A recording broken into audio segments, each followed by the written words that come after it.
I feel very tender, everybody. We went out for a bit of a party. I saved us from the drop. So, something's gone right in the save. We haven't scored in a while, though, but who cares? Survival! Hey! Oh, if only I'd done that with Wolves. We were gonna survive. I'm still a bit drunk.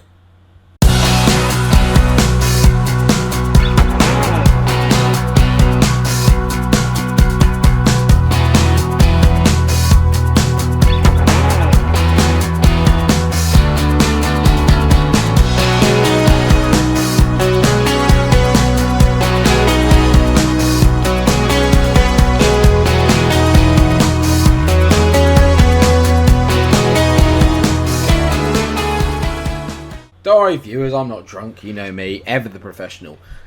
Having said that, I am very happy that we've survived.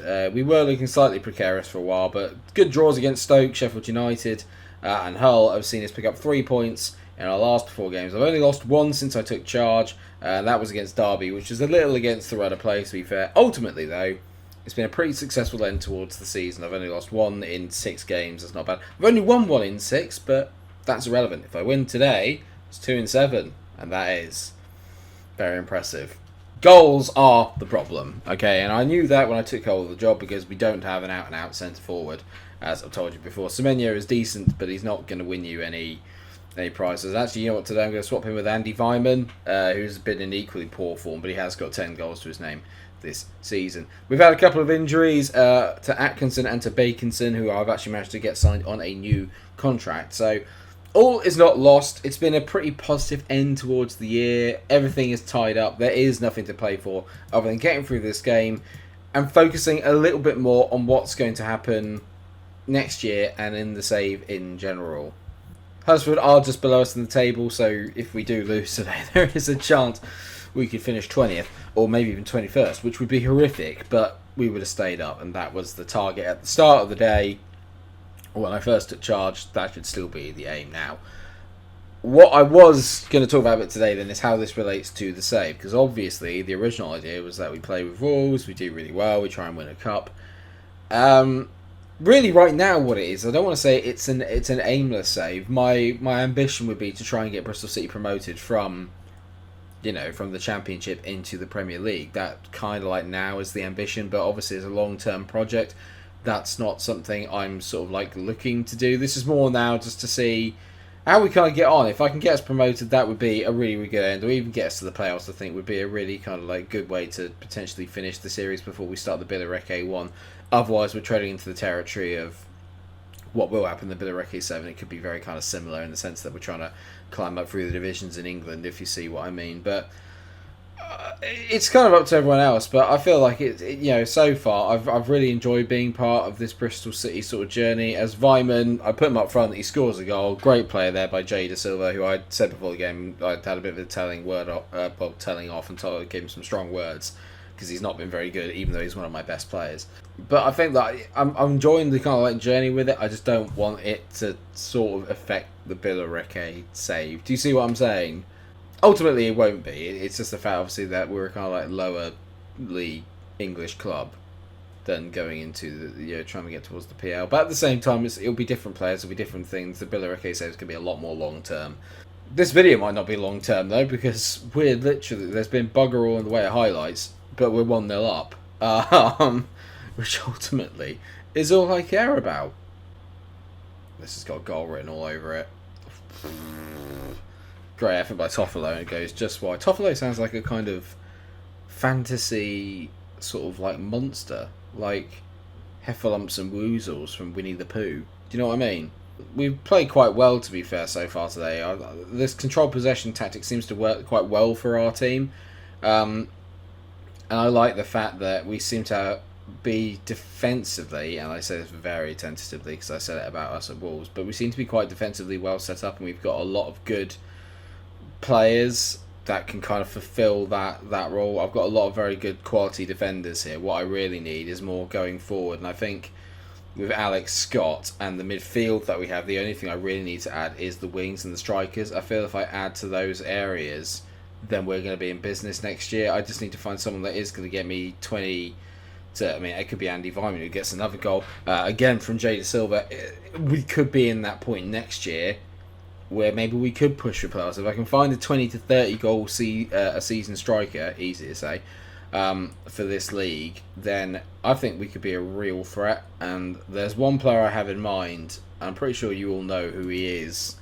Arsenal youngster Eddie Nketiah. If I can get Eddie Nketiah and get him to join me here, I feel we'll be in a very, very good scenario. I'm not liking this whole when you play well you still get 6.2s and 6.4s though. That's annoying me, especially at the back, because if you get a clean sheet, theoretically you should always be playing at like a kind of, at least a 6.5 or 6.6. I'm not too sure about that side of things, but we've beaten Huddersfield 2-0 on the final day of the season. Really, really good, strong end to it for me. Yeah, very, very happy. Very happy indeed. That is exactly how I wanted to finish off the season. That's 2 wins in 7, but 1 defeat in that 7 as well. Considering the fixtures and who we played in that time, I've been impressed. We are hard to beat, which is ultimately what I want our team to be. So what I'll do is then we'll have our first sort of end of season review.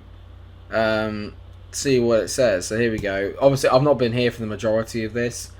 A lot of people are happy with the signing of Phil Bardsley. Rob Atkinson was definitely a good pickup from Oxford, I have to say.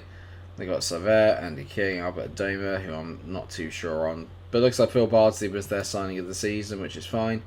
The board won't be judging you on the team's performance this competition. Why not? We were really good. We finished 17th in the end, so I jumped 2 places towards the end of the season there, which is very good. You can tell they got off to a decent start and then had an absolutely Mike-esque run of form around there. Then they picked up, this was the period here between December and March where they just didn't win a game. Actually, no, they won 1 against Cardiff. I mean, I've been there. Financially, we're okay, but not brilliant. We're only a 3-star reputation team. I expect us to do a lot better. This is our best 11, apparently, which is pretty much not too dissimilar from the team that I have been playing. So player of the season was Joe Williams, young player of the season was Jay Da Silva, then you got signing of the season Phil Bardsley, Andy Vyman got top goal scorer, most assists was Alex Scott. They meant they were best player of the match awards. That's always concerning considering he's my goalkeeper. Most passes completed per 90 minutes was Thomas Cass. So we've got some decent bits in there. So what's my initial budgets for next year? I've got an initial wage budget of 300k and a transfer budget of 768k, which is not enough. I'm expected to finish mid-table next year. I'm going to accept that. So I've got to use the club's youth system, sign players under the age of 23 and under the age of 20 for the future and for the first team. Sign players to sell for a profit. I can do that. I do it all the time. Work within the wage budget. Maximum 1-year contracts for players over the age of 33. Minimum 2-year contracts for first team players. Okay.